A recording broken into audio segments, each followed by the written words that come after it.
Hello everyone, welcome to my channel. आज हम लोग पढ़ने वाले हैं चैप्टर नंबर 3 हिस्ट्री का, जिसका नाम है द दिल्ली सुल्तान्स। देखो, आप लोग ने ये नोटिस किया होगा, अभी तक हमने जितना भी पढ़ा कि वहाँ पे कोई भी दिल्ली को कैपिटल नहीं बोल रहा था। जैसे हम अभी अपना जानते हैं कि इंडिया का कैपिटल दिल्ली है, लेकिन पहले तो कैपिटल नहीं था। जब ये दिल्ली जो है कैपिटल जब बना तब वो 12th सेंचुरी था। जब दिल्ली किसके कंट्रोल में था, जब दिल्ली कैपिटल कब बना था, जब जो किंगडम थे तोमर राजपूत, जिनको जो डिफिट हुए थे 12th सेंचुरी में, जिन्हें कंट्रोल किया जा रहा था किस जो चौहान्स हैं, उन्होंने इस तोमर राजपूत वाले जो किंगडम जो स्टैब्लिश था उनको हराए, और इसके बाद जो चौहान्स के जो अजमेर थे वहाँ पे जाके मतलब अपना जो किंगडम स्टैब्लिश किए। तो उस 12th सेंचुरी में जो इम्पोर्टेंस है दिल्ली का वो ज़्यादा बढ़ गया। ओके, वो तोमर और जो चौहान्स हैं इनके ही अंडर में जो दिल्ली है वो सबसे ज़्यादा इंपॉर्टेंट कमर्शियल सेंटर बना। क्यों? क्योंकि बहुत सारे जो जैन्स होते थे, जो बहुत रिच होते थे, वो यहाँ पे व्यापार वगैरह करने के लिए आते थे, और जो ये सिटी में रहते थे और यहाँ पे व्यापार वगैरह भी करते थे। उन्होंने अपने लिए टेम्पल्स भी बनवाया था, और बहुत सारे जो कॉइन्स हैं यहाँ पे मिलते हैं, जिन्हें पहले वहाँ पे दिल्ली वाल बोला जाता था, जो कि बहुत सारे वो जगह पे सर्कुलेट भी हुआ है। ओके, जो ट्रांसफॉर्मेशन है दिल्ली का कैपिटल बनने तक का, जो बहुत ही बड़ा एरिया क्या मतलब जो एक सब कॉन्टिनेंट है हमारा, उसको वो कंट्रोल कर रही है। पहले तो इंडिया का सच बॉर्डर नहीं था, इंडिया बहुत ही ज़्यादा वाइड स्प्रेड था, लेकिन उसके बाद जो है इतना बड़ा जो सब कॉन्टिनेंट को वहाँ से कंट्रोल किया जा रहा था। तो वो जो फाउंडेशन स्टार्ट हुई थी ना, वो दिल्ली जो सल्तनत थे ना, उनके थ्रू जो स्टार्ट हुआ था। कब? अब देखो, 12th सेंचुरी में उन्होंने जो है तोमर को हराया था चौहान ने। उसके बाद 13th सेंचुरी के बिगनिंग में जो फाउंडेशन है यहाँ से, जो कैपिटलिज्म का, वो यहाँ से स्टार्ट होता है। ओके, जो रूलर थे दिल्ली में वो थे राजपूत रूलर, जिनकी डायनेस्टी थी वहाँ पे। उसके बाद है टर्किश रूलर, फिर उसके बाद है खलजी रूलर, उसके बाद है तुगलक जो डायनेस्टी है वो आई, फिर उसके बाद सैयद, और फिर उसके बाद लोदी। ये जो 5 डायनेस्टी थी, ये सारे के सारे रूलर थे किसके? दिल्ली के। अब हमें इन सब के बारे में कैसे पता चला? हमें इन सब लोगों के बारे में इंस्क्रिप्शन से, कॉइन से, आर्किटेक्चर से जो वहाँ पे हुए हैं, उन सब चीज़ों से हमें पता चला। बहुत सारी चीज़ें उनसे भी पता चलती है हमें, लेकिन जो सबसे मेन है वो हमें तारीख या फिर तारीख भी बोल सकते हैं, वहाँ से हमें ये चीज़ को पता चलती है। वो पर्शियन लैंग्वेज में लिखी जाती थी, और ये जो है ना वो लर्न मैन करते थे। ये जो लिखने का काम है तारीख वाला, वो बहुत ही ज़्यादा लर्न मैन, जो पढ़े लिखे लोग थे, जो वहाँ पे सेक्रेटरी थे या फिर एडमिनिस्ट्रेशन में थे, जो लोग खुद एक किंग को गाइड करते थे, गवर्न करने में मदद करते थे, वो ये लोग होते थे। जो उनके खास जो लोग होते थे, जो लर्न मैन होते थे, वो लोग पोइट भी हो सकते थे, और जो कोर्टेड्स भी हो सकते थे, जो कोर्ट्स में वहाँ पे रहते थे। तो ये लोग जो है इवेंट्स को ऑर्गेनाइज वगैरह करवाने में भी इनका ही हाथ होता था। तो इस तरीके की जो मेन जो लोग हो सकते हैं, वो लोग ये तारीख लिखने का काम करते थे। लेकिन ये जो तारीख लिखने वालों की ना एक्सेप्शंस भी होती थी। कैसे? क्योंकि ये लोग तो मेनली, मैंने आपको बताया कि वो लोग कोर्ट के याद में होते थे, जो जो किंग है उनको गवर्न करने में मदद करते थे, उन्हें एडवाइस देते थे। तो वो लोग कहाँ रहते होंगे? मेनली दिल्ली में ही रहते होंगे। तो दिल्ली में रहते थे तो वो लोग विलेज तो जाते नहीं होंगे, कभी कभी जाते होंगे, बहुत कम विलेज के बारे में जानते होंगे। तो हमें उन जो सिटीज़ की लाइफ है, जो एक किंग की लाइफ है, उनका किंगडम है, उन्हीं के बारे में ही पता चल पाएगा हमें, बाकी विलेजेस के बारे में नहीं पता चल सकता। और हम ये कैसे मान लें कि जो वो लर्न मैन है, जो तारीख लिखते हैं, वो लोग जो है पॉजिटिव ही लिख रहे होंगे ना, क्योंकि वो सुल्तान के अंडर में लिख रहे, तो उनको सबसे अच्छा ही लिखना पड़ेगा, तभी तो उनको रीच अवार्ड मिलेंगे। जैसे उनको जो भी चाहिए वो एकदम अच्छा अच्छा, अगर वो लोग एक राजा है उस जैसे कि कोई कोई जो बच्चे लोग होते हैं ना, कि टीचर्स के पास एकदम चिल्ले चपाटी टाइप का करते हैं, फिर उसके बाद उन्हें ऐसा लगता है कि बहुत ज़्यादा मार्क्स दे देंगे। तो उसी टाइप के ना, ये मैं जस्ट आपको बोल रही हूँ, इसमें कोई इतना वो नहीं है इशू करने वाली बात। तो फिर देखो, फिर उसके बाद क्या होता है ना, कि वो लोग तो यही करेंगे ना, वो लोग अवार्ड्स के चलते में वो लोग ऐसे टाइप का मतलब बहुत अच्छा अच्छा लिख देंगे, नेगेटिव तो दिखाएंगे ही नहीं। और हमें कोई गारंटी नहीं है कि वो जो बोल रहा है, वो जो लिखे है उस तारीख में वो सच होगा, क्योंकि उन लोग के मन में वहाँ पे हमें जो जेंडर डिस्क्रिमिनेशन है वो भी देखने के लिए मिलता है, और बर्थ राइट जैसी चीज़ें, जैसे कि राजा है तो राजा ही बनेगा, वो कुछ और नहीं बन सकता, वैसे वाली चीज़ भी हमें देखने को मिलती है। ये आइडिया सबसे शेयर नहीं किया जाता है। जैसे कि जैसे कि हमें इक्वलिटी लाना है, जेंडर के थ्रू में लाना है, या बर्थ राइट वगैरह वाले इस कॉन्सेप्ट को, स्लेवरी वाले कॉन्सेप्ट को हटाना है, तो ये सब वहाँ पे नहीं मतलब बोला जाता था, ये सब के लिए नहीं था। कहीं कोई भी जगह। इसका एग्जाम्पल है, जैसे 1236 में क्या होता है, जो सुल्तान होते हैं ना, इल्तुतमिश की डॉटर जो होती है रज़िया, उनको सुल्तान बना दिया जाता है बहुत ही कम एज में। उन मतलब ऐसा नहीं था कि उनका कोई भाई नहीं था, उनके बहुत सारे भाई थे, लेकिन उन्हें जो है ना, जो मिन्हाज ई सिराज जो थे, वो जानते थे कि ये बहुत ज़्यादा एबल है इस पोजीशन में आने के लिए, बहुत ज़्यादा क्वालिफाइड है, अपने बाकी भाइयों से बहुत ज़्यादा लायक है इस पोजीशन में आने के लिए, लेकिन वो बिल्कुल भी कंफर्टेबल नहीं थे। अब यहाँ पर डिस्क्रिमिनेशन को दिखा रहा है कि एक क्वीन जो है, वो एक कंट्री को, एक जो किंगडम है उसको चलाए, तो वो बिल्कुल भी कंफर्टेबल नहीं थे, वो नहीं चाहते थे। वो एकदम कंजर्वेटिव वाली सोच जो पहले होती थी वो वही रखते थे। और तो और वहाँ बाकी जो वहाँ के और कोई कोई लोग भी थे जो बिल्कुल भी हैप्पी नहीं थे, तो उन्हें 4 साल बाद उनके जो सिंहासन है उनसे हटा दिया जाता है उनको, सिर्फ इसलिए क्योंकि वो एक फीमेल थी। From garrison town to empire. देखो अर्ली 13th सेंचुरी में क्या होता है, जो कंट्रोल करते हैं ना सुल्तान लोग, वो अब देखो गैरिसन टाउन क्या होता है, जहाँ पे बहुत ज़्यादा किला और किला वो ना किले जो होते हैं वो, और जो सोल्जर्स होते हैं वो वाले एरिया में जितने भी लोग जैसे किले और जो सोल्जर्स हैं वहाँ पे जो रह रहे, उसको गैरिसन टाउन बोलते थे। ओके, तो वहाँ पे ये लोग ज़्यादा कंट्रोल करते थे। उसके बाद जो सुल्तान है ना, वो कभी कभी हिंटरलैंड पर कंट्रोल कर लिया करते थे। हिंटरलैंड क्या है, ये एक ऐसी जगह है जो एडजेसेंट में होती थी उसी दिल्ली सिटी से, जो कि सप्लाई मतलब वो लोग सप्लाई करने का काम करते थे और गुड्स एंड सर्विस प्रोवाइड करते थे। ओके, तो हिंटरलैंड और गैरिसन टाउन आपको समझ में आ गया। तो ये लोग ना हिंटरलैंड को एकदम कम कंट्रोल करते थे, गैरिसन टाउन पे ज़्यादा इनका ध्यान था। और तो और ये लोग अभी हिंटरलैंड पे अब ज़्यादा वो नहीं है इनका ध्यान, कि जहाँ से गुड्स एंड सर्विसेज मिल रही है, तो इनका ध्यान कहाँ पे था, इनका ध्यान था, इन लोग पूरे डिपेंडेंट थे किसके ऊपर, जो ट्रेड ट्रिब्यूट्स और जो प्लंडर होते थे, सप्लाई वगैरह का जो काम करते थे, उन लोगों पे ये लोग ज़्यादा डिपेंडेंट होते थे। तो जो गैरिसन टाउन्स है ना, वो लोग बंगाल में भी हुआ करते थे, तो बंगाल से दिल्ली तक को कंट्रोल कर पाना उन लोग के लिए थोड़ा डिफ़िकल्ट हो जा रहा था। तो इसीलिए जो लोकल वहाँ के जो गवर्नर्स थे या फिर जो लोकल्स थे ना, वहाँ पे रेबेलियन भी चालू हो गया था, वॉर भी चालू हो गई थी। कभी कभी तो बैड वेदर होते थे ना, तो उसकी वजह से वो लोग कम्युनिकेट भी नहीं कर पाते थे, जैसे रेबेलियन या वॉर हो जा रही है तो भी, या उनको कुछ ज़रूरत पड़ रही है तो उनके लिए वो लोग मतलब बोल भी नहीं पाते थे, क्योंकि कम्युनिकेशन नहीं हो रही थी बैड वेदर की वजह से। उसके बाद जो मंगोल है, वो अपना एक्सपेंशन चाह रहे थे, वो लोग अफ़गानिस्तान से अब इंडिया आ रहे थे। तो मेन था अम, तो वो जो थे ना, जैसे कि जो सुल्तान थे, वो लोग बेयरली वहाँ पे सर्वाइव कर पा रहे थे ये चैलेंजेस की वजह से। तो इसके बाद के जो आए, जो एक्सपेंशन हुआ वो कब हुआ, जब किन के टाइम पे हुआ, जब ये गियासुद्दीन थे, बलबन और जो अलाउद्दीन खिलजी थे और जो मोहम्मद तुगलक थे, इनके टाइम पे बहुत ज़्यादा एक्सपेंशन हुआ था दिल्ली से। जो गैरिसन टाउन से दिल्ली एम्पायर बनाने तक का जो सफ़र था वो यहाँ इनसे चालू हुआ था। ओके, अब देखो जो इंटरनल फ्रंटियर क्या होते हैं, देखो इंटरनल फ्रंटियर वो होते हैं जैसे कि गैरिसन टाउन और एक गैरिसन टाउन, ठीक है। अब उस बीच का जो एरिया, अब जो गैरिसन टाउन है वो किसके अंडर में आ रहा था, ये जो सुल्तान थे उनके अंडर में आ रहा था। ओके, जो इंटरनल फ्रंटियर थे उनके अंडर में तो नहीं थे वो, जैसे कि हिंटरलैंड वगैरह उनके अंडर में नहीं थे, तो वो लोग एक्सपेंशन चाह रहे थे कि वो सारा का सारा कब्जा कर लेंगे। तो इन्होंने क्या किया, जो गैरिसन टाउन और गैरिसन टाउन के बीच में जितना भी इंटरनल फ्रंटियर था, उन्होंने एक कैंपेन किया कि उन्होंने क्या किया कि गंगा और यमुना के बीच की जितनी भी ज़मीनें हैं उसको वो लोगों ने क्लियर कर दी, और वहाँ के जो हंटर गैदरर्स थे और जो पैस्टोरलिस्ट थे उनको वहाँ से हटा दिए। और ये सारी लैंड किसको दे दी उन लोग ने, पीजेंट्स और एग्रीकल्चर को, और उनको एंकरेज किए कि वो लोग जो है यहाँ पे एग्रीकल्चर स्टार्ट कर देंगे, कल्टीवेट करना। और तो और बहुत सारे फॉरेस्टर्स भी आए, और तो टाउन्स यहाँ पे इस्टेब्लिश हुए, कि इसलिए हुए ताकि इन लोगों को ट्रेडिंग में प्रॉब्लम मत हो और ये लोग अपनी जो रीजनल ट्रेड है उसको प्रमोट कर पाए। सेकेंड एक्सपेंशन कब हुआ था, एक्सटर्नल फ्रंटियर का। और ये क्या होता है, जैसे कि जो मिलिट्री जो एक्सपेंडिशंस हैं साउथ इंडिया की तरफ, अब ये यहाँ का स्टार्ट हो गया था।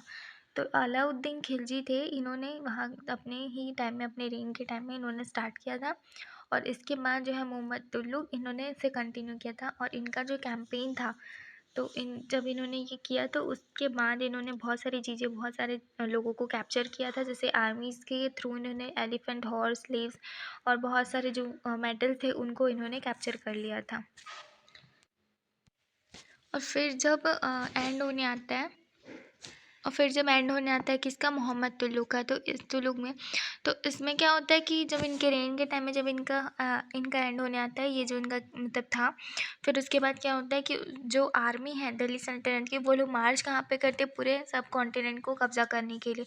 वो लोग बहुत सारे जिनको वो लोग हराना चाहते थे, तो वो आर्मी को लोग हराते भी, और बहुत सारे जो सिटीज़ है उसको जब्त कर लेते हैं। और वहाँ से जो जो ये सल्तनत है, वहाँ से ये लोग कलेक्ट करते थे टैक्स को। हाँ, किससे, जो पेजेंट्रीज थे उनसे। और वहाँ पे जो है पूरा जो जस्टिस है, जैसे कि इनका जो भी ये चाहते थे रूल करना, वो वहाँ पे करने लग जाते हैं। ओके, तो ये जो पिंक से बताया गया है वो ये दिखाया गया कि उनकी आर्मी कहाँ कहाँ मार्च करी थी और कहाँ कहाँ वो लोग लड़ कर आए थे। द मस्जिद। अब ऑब्वियस सी बात है, जब ये लोग आए हैं और ये लोग मुस्लिम्स हैं, तो अपना जो रिलीजियस जो भी है उसको स्प्रेड करेंगे। तो ये लोगों का जो मस्क होता था, जिसको मस्जिद बोला जाता है, जो कि अरेबिक मीनिंग है। ओके, ये एक प्लेस होता था, आप लोग भी जानते हो, जहाँ पे सारे जो मुस्लिम्स हैं वो लोग जाते हैं अल्लाह का प्रे करने के लिए। और इसे मस्जिद जामी जामी या फिर जामा भी बोल सकते हैं, जामा मस्जिद, ऐसे यहाँ पे ये लोग जाते थे, जिसको बोलते थे। वहाँ पे वो लोग नमाज़ पढ़ते थे, सारे के सारे मिलकर पढ़ते हैं, जो सारे के सारे मिलकर। और जिसको प्रेयर कहा जाता है। ओके, तो और ये जो प्रेयर है वो इमाम कराते थे। ये कौन होते थे, जैसे कि क्रिश्चियंस में फादर होते हैं और हिंदू में पंडित होते हैं, वैसे इमाम होते हैं वहाँ पे। तो वो जो है कराते थे। कभी कभी वो अपना उपदेश भी बताया करते थे, जैसे कि फ्राइडे प्रेयर को ये अपना खुतबा बोलते हैं इसे, तो ये अपना उपदेश सबको सुनाया करते थे। और जब मुस्लिम लोग जब प्रेयर करते थे ना, तो वो लोग मक्का के टूवर्ड्स फेस करते थे, जो कि इंडिया में अगर देखा जाए तो वो वेस्ट की तरफ है, जिसको क्यूबला बोला जाता था।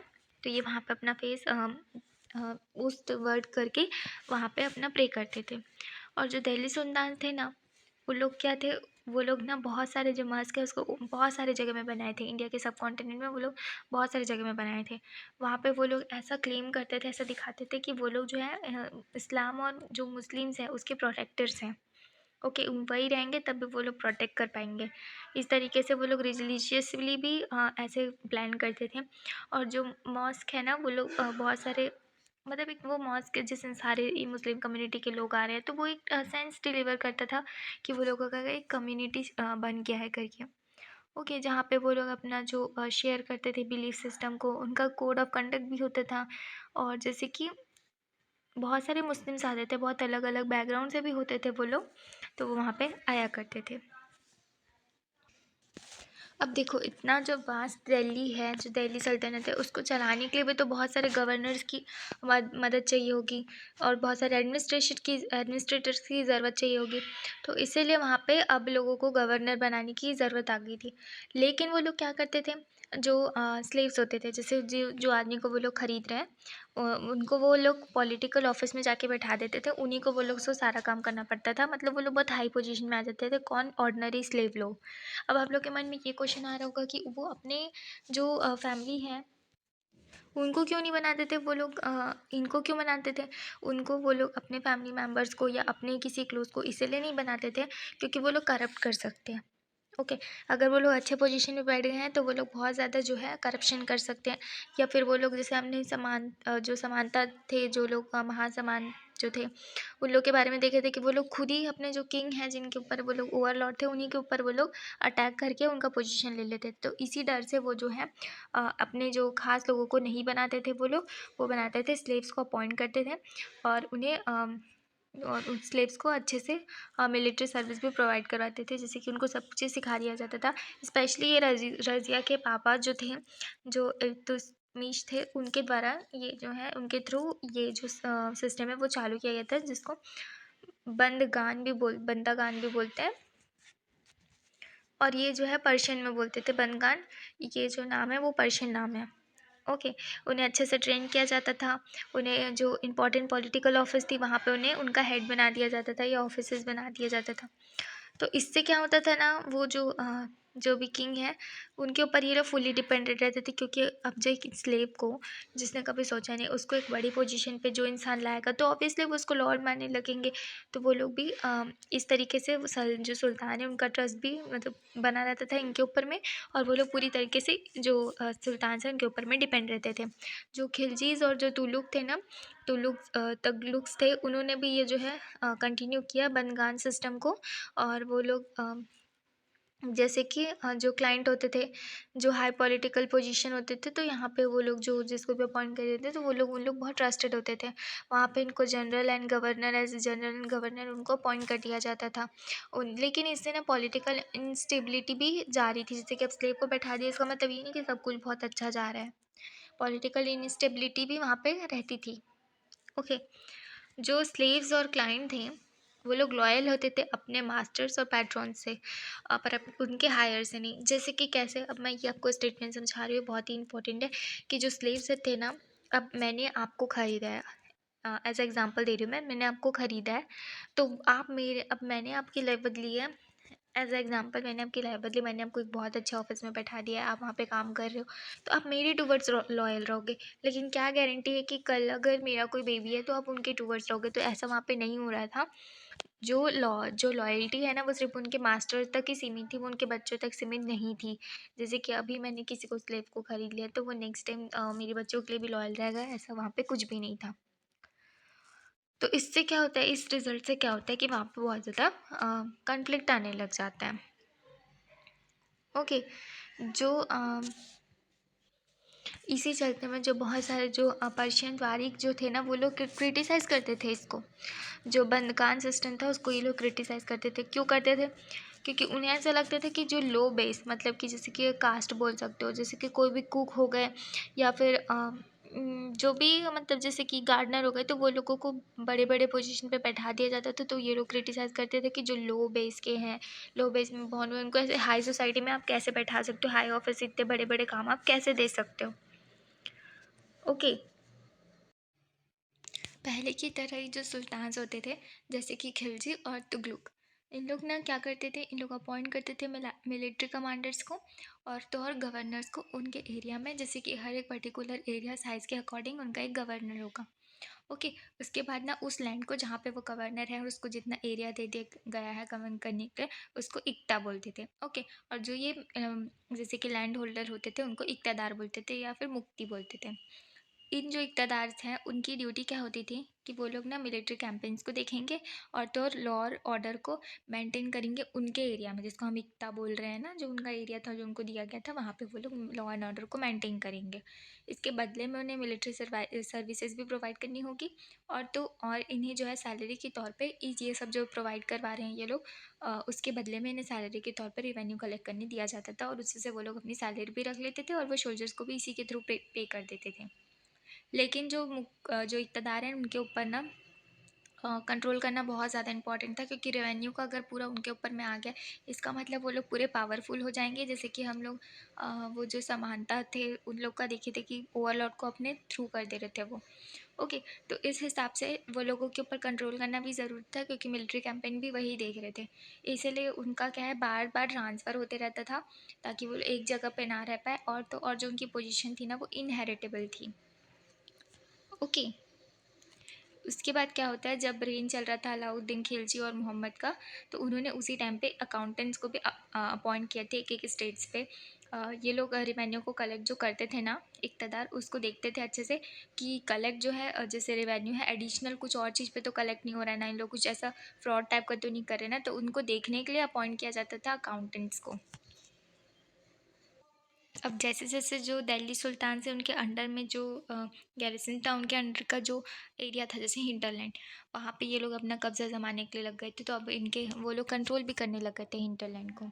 ओके। और वहाँ पे जितने भी जो समानता थे, और जो आर्टिस्टोक्राट्स थे, और जो रीच लैंडलॉर्ड्स, या फिर जो और जो चिफ्टिन थे, ओके, इनके ऊपर ना ऐसा फोर्स किया जाता था कि वो लोगों को उनकी अथॉरिटी को मानना होगा और एक्सेप्ट करना होगा।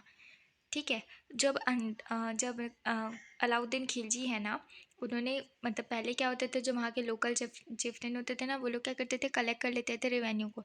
लेकिन अब अलाउद्दीन खिलजी आ गए हैं, तो उन्होंने बोला कि नहीं, आप अब कलेक्ट नहीं करोगे, अब से हम लोग रेवेन्यू को कलेक्ट करेंगे, आप नहीं करोगे, और आपको उल्टा जो फोर्स किया जाता था उनको कि वो लोग भी टैक्स को पे करेंगे। ओके। और तो और वो जो जितना भी जिसका भी जितना लैंड है उसको पूरा मेज़र करके उनका जो अकाउंट्स है एकदम संभाल के वो लोग रखते थे। लेकिन कुछ जो एकदम पुराने जो चिफ्टन्स थे और जो लैंडलॉर्ड्स थे, वो लोग क्या करते थे, वो लोग ना सर्व करते थे सल्तनत के लिए, रिवेन्यू कलेक्टर या फिर एसएसर भी वो लोग बन जाया करते थे। ओके। और तो और यहाँ पे 3 टाइप्स की जो टैक्स है वो लगाई गई थी। एक तो कल्टीवेशन पे जिसका नाम खरज है, जिसका मतलब ये है कि उनका जो प्रोड्यूस कर रहे हैं वो लोग, जैसे कि राइस प्रोड्यूस कर रहे हैं तो 50% उनको सल्तनत को देना होगा। और कैटल पे लगा हुआ था और हाउस पे लगा हुआ था। देखो, जो लार्ज पार्ट है ना सब कॉन्टिनेंट का, जो कि दिल्ली के सुल्तान के अंडर में नहीं है, उनको कंट्रोल कर पाना बहुत ज़्यादा डिफ़िकल्ट होता था, जब खास करके बहुत दूर दूर है। अब दिल्ली से बंगाल बहुत ज़्यादा दूर है, तो वहाँ पे ना उनको बहुत ज़्यादा कनेक्शंस वगैरह बनाने में, जैसे मैंने आपको बताया था कम्युनिकेशन वगैरह में, और जो गुड्स है उसको ट्रैवल करवाने में उनको दिक्कत होती थी।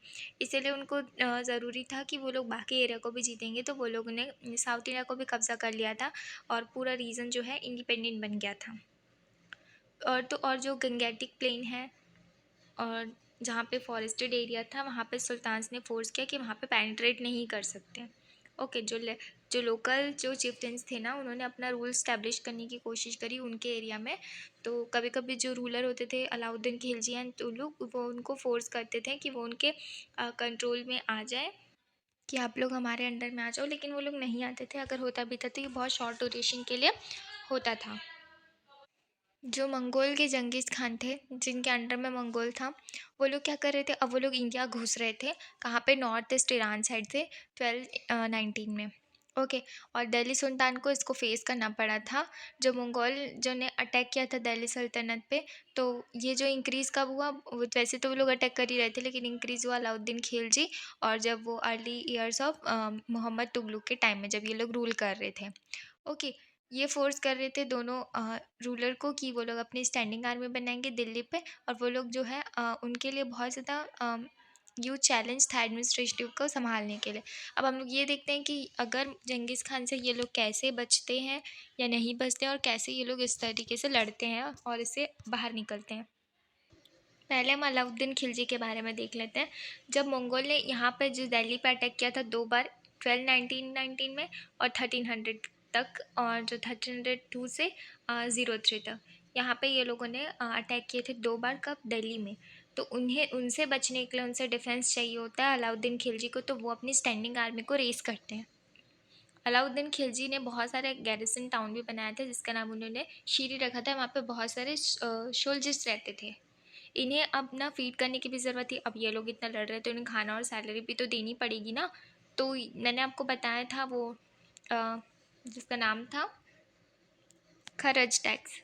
तो उस टैक्स से क्या होता है ना, कि जो भी आप प्रोड्यूस करें उसका 50% आपको ला के देना होगा। तो वहाँ से वो लोग जो प्रोड्यूस होता था 50%, गंगा यमुना साइड से, वहाँ के टैक्स से ये लोग क्या करते थे, उस आर्मी को खिलाने का काम करते थे।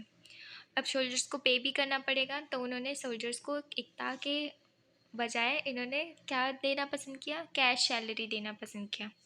ओके। जो सोल्जर्स थे उन्हें जो भी चाहिए, सामान चाहिए होता था, वो दिल्ली के मर्चेंट से लेते थे, और वो एक प्राइस को फिक्स कर दिया करते थे। जैसे कि अगर उनको कोई चीज़ चाहिए होता था ना, तो वहाँ के बहुत सारे जो मर्चेंट्स होते थे वो और ज़्यादा रेज़ करके बताते थे प्राइस को, क्योंकि उनकी ज़रूरत है, तो लेंगे ही ना जितना भी पैसा लगे। तो वो क्या करते थे, इसको रोकने के लिए अपने मतलब एक प्राइस को फिक्स कर दिए थे कि इतने ही प्राइस में बेचना है उसे, इससे अगर ज़्यादा हुआ तो आपको पनिश मिलेगा, ऐसा उनका था। और तो और जो अलाउद्दीन का जो ये एडमिनिस्ट्रेटिव मेजर था, जो भी इन्होंने स्टेप्स लिए थे, वो बहुत ही सक्सेसफुल था। उनके रेन में ये बहुत ही चीप प्राइस पे हो गया, और इनको जो गुड्स थे वो भी सफिशिएंटली मिल गए थे मार्केट में। और तो और इन्होंने बहुत सक्सेसफुली स्टैंड कर पाए थे मंगोल इन्वेशन के, जब वो मंगोल का इन्वेशन हो रहा था। नेक्स्ट हम लोग मोहम्मद तुगलक तुगलक के बारे में देखने वाले हैं कि इन्होंने कैसे उससे फाइट किया था। जब ये शुरू शुरू में एक जो आए थे जब सिंहासन संभालने के लिए ये आए थे, तब क्या हुआ था, पहले पहले जब अब तो मंगोल वाले हार गए थे अलाउद्दीन खिलजी से, लेकिन जब मोहम्मद तुगलक का टाइम आया तो उनके रेन में क्या होता है, मोहम्मद तुगलक के रेन में वो बहुत ज़्यादा कॉन्फिडेंट होते हैं कि हमारी आर्मी तो बहुत बड़ी है, पहले ही अलाउद्दीन खिलजी ने इन्हें हराया था, उनके पास रिसोर्स भी बहुत थे, तो वो अपनी स्टैंडिंग आर्मी को रेस करते हैं। और तो और वो बहुत न्यू गैरिसन टाउन बनाना चाहिए था, जैसे कि अलाउद्दीन खिलजी ने बनाया था, वो वैसा नहीं करते हैं। वो जो 4 गैरिसन टाउन थे वहीं बने हुए थे, तो वहाँ पे जितने भी जो आर्मीज़ वाले वगैरह को रहना था, जो भी था, वो उनको वहीं पे रुकवाते थे। और तो और जो सोल्जर्स थे जो वहाँ पे रुक रहे थे, तो उन्हें वहीं जैसे कि जो 4 पहले गैरिसन टाउन थे, वहीं इन लोग वहाँ पे रुकते थे और जो भी अपनी प्लानिंग है वो करते थे। और जो वहाँ रिसाइड करते थे ना, उनको ना ओल्ड सिटी भेज दिया गया था। जो ओल्ड सिटी में रह रहे थे उनको न्यू कैपिटल दौलताबाद में साउथ में भेज दिया गया था। इन्होंने क्या किया, अपनी आर्मी को फीड कराने के लिए इन्होंने वैसा नहीं किया कि यहाँ से 50% से आ रहा है गंगा यमुना से, ऐसा उन्होंने नहीं किया। जहाँ पे लोग रह रहे हैं वहीं के लोग टैक्स देते थे। इससे क्या होता था, अब सोल्जर्स थे वो तो बहुत ही ज़्यादा थे, तो सुल्तान को इस पे एडिशनल टैक्स को लगाना पड़ रहा था, जिससे जो है बहुत ही बुरा कंडीशन हो गया था उस एरिया का, क्योंकि वहीं से टैक्स दे रहे हैं, वहीं पे सोल्जर्स भी हैं, उनको खिलाना भी है, फिर जो नॉर्मल पर्सन है वो लोग इतना ज़्यादा टैक्स भर रहे हैं, तो इससे थोड़ा प्रॉब्लम क्रिएट हो गया, थोड़ा नहीं बहुत। अब सोल्जर्स को पे करने के लिए, वैसे तो वो पे करते थे, वो भी कैश में ही पे करते थे, लेकिन वो प्राइस को कंट्रोल नहीं कर रहे थे, उसके अलावा उन्होंने टोकन्स रख दिए थे, टोकन करेंसी। ओके, जैसे अभी हम लोग जो पेपर यूज़ करते हैं जिस पे नोट, मतलब ऐसे गांधी जी वगैरह का चेहरा होता है, तो वो उसमें वो बन जाती है नोट। लेकिन पहले ऐसी इसी टाइप की करेंसी जैसे अभी हम लोग यूज़ कर रहे हैं वैसी थी, तो वो बहुत ही चीप मेटल से बनी होती थी, उसमें ना ही गोल्ड का यूज़ होता था, ना ही सिल्वर का यूज़ होता था।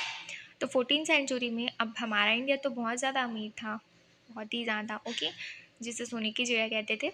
तो फिर अब उनके पास तो सोने के ही सिक्के थे, चांदी के ही सिक्के थे, तो उनका ट्रस्ट ना इस टोकन करेंसी करेंसी पे, जैसे कि अभी देख लो, अगर मैं आपके सामने सोना ला कर दे रही हूँ और आपको 500 की नोट दे रही हूँ, ऑब्वियसली अगर वो सोना बहुत बड़ा है तब उसको ही वैल्यू करोगे। तो पहले तो ये सब बहुत आम बात थी ना, तो पहले अब उन लोगों के बीच में अब ट्रस्ट नहीं रहा रही टोकन करेंसी को देख के, वो इन्हें बहुत ही ज़्यादा चीप करेंसी समझते थे, तो ये एक फेलियर भी था उनके लिए कि लोग जो है जो भी टैक्स वगैरह है वो इसी से भर दिया करते थे, सिल्वर और गोल्डन कॉइन से। और जो ये मोहम्मद तुगलक का ये जो प्लानिंग था एडमिनिस्ट्रेटिव मेजर्स को संभालने वाला, वो पूरा का पूरा फेल हो गया। इनका जो कैंपेन था कश्मीर पे, वो पूरा का पूरा डिज़ास्टर लेके आया था। ओके, लेकिन हाँ, इन्होंने बचने को छोड़कर इन्होंने ये भी सोचा कि हम खुद मंगोल को हराकर उनका एरिया जो है कब्ज़ा कर लेते हैं, लेकिन वो ये वाले प्लान को गिव अप कर देते क्योंकि ये हार रहे होते हैं। उसके बाद जो एडमिनिस्ट्रेटिव मेजर थे, वहाँ पे बहुत ज़्यादा कॉम्प्लिकेशंस क्रिएट हो रही थी। कैसे? क्योंकि लोगों को जो है दौलताबाद में शिफ्ट कर दिया गया था, फिर वो वापस रीसेंड कर दिए गए थे। उसके बाद क्या होता है, जो टैक्स वगैरह है उससे बहुत ज़्यादा फेमाइन आ जाता है गंगा यमुना बेल्ट पर, क्योंकि वहीं पे लोग रह रहे हैं, फिर वो लोग इतना ज़्यादा टैक्स दे रहे हैं और एडिशनल टैक्स दे रहे हैं, तो वहाँ से बहुत ज़्यादा प्रॉब्लम क्रिएट हो गया था, बर्डन क्रिएट हो गया था।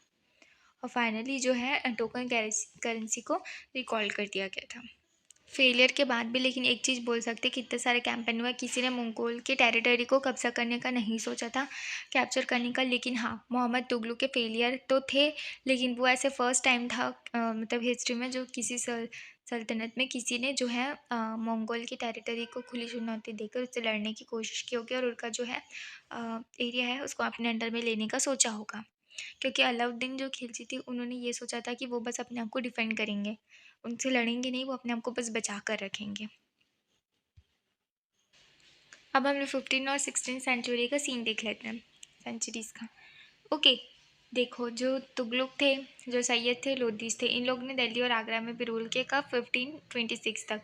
लेकिन उसके बाद जो जौनपुर था और बंगाल, मालवा, गुजरात, राजस्थान और जो पूरा साउथ इंडिया था, उनका खुद का इंडिपेंडेंट रूलर्स थे। वो लोग बहुत फ्लरिश कर रहे थे अपने अपने स्टेट पर, और वो बहुत प्रॉस्पेरस कैपिटल्स भी बन गए थे। तो इस पीरियड्स पे क्या होता है, एक बहुत ही न्यू न्यू जो रूलिंग ग्रुप है वो भी इमर्ज होकर आ रही थी, जैसे कि अफ़गान्स और राजपूत हो गए। बहुत सारे स्टेट्स जो थे ना, बहुत छोटे थे लेकिन वो बहुत ज़्यादा पावरफुल थे। ओके, मतलब वो लोग छोटे थे लेकिन बहुत ज़्यादा पावरफुल थे, जैसे कि शेर शाह सूर, जो 1940 से 1540 से 1545 तक रूल किए थे। इन्होंने अपने करियर को स्टार्ट किया था बहुत ही स्मॉल टेरिटरी से, जहाँ पे वो मैनेजर थे अपने अंकल के पास में बिहार पर। ओके। लेकिन इन्होंने इवेंचुअली बहुत सारे चैलेंजेस को देखे, चैलेंज को चैलेंज किया एंड उन्होंने मुगल एम्पायर के जो एम्पायर के हुमायूं थे उनको इन्होंने हराया था। फिर उन्होंने दिल्ली को कैप्चर कर लिया था और वहाँ पे अपनी डायनेस्टी को रख दी थी, मतलब डायनेस्टी चलाना चालू कर दी थी। लेकिन सूरी जो डायनेस्टी थी उन्होंने रूल किया था सिर्फ 15 ईयर्स पर। लेकिन जो था ना, उसके बाद उन्होंने इंट्रोड्यूस करवाया था एडमिनिस्ट्रेशन, जो कि अलाउद्दीन खिलजी ने जिस तरीके से किया था उन्होंने भी वैसे ही किया था, उससे बहुत ज़्यादा इफिशिएंटली और ज़्यादा वर्क किया था उसके ऊपर। शेर शाह ने क्या किया था, इनका जो एडमिनिस्ट्रेशन जो मॉडल था वो ग्रेट, मतलब इतना अच्छा था कि वो जो है, जो एम्परर थे, ग्रेट एम्परर अकबर, उन्होंने भी इसे लाया था अपने उसमें एडमिनिस्ट्रेशन पे और इसे फॉलो किया था जब मुगल एम्पायर उनके अंडर में आ गया था। तो यहाँ पे हमारा चैप्टर एंड होता है। आई होप आपको ये वाला चैप्टर समझ में आया होगा। Thank you.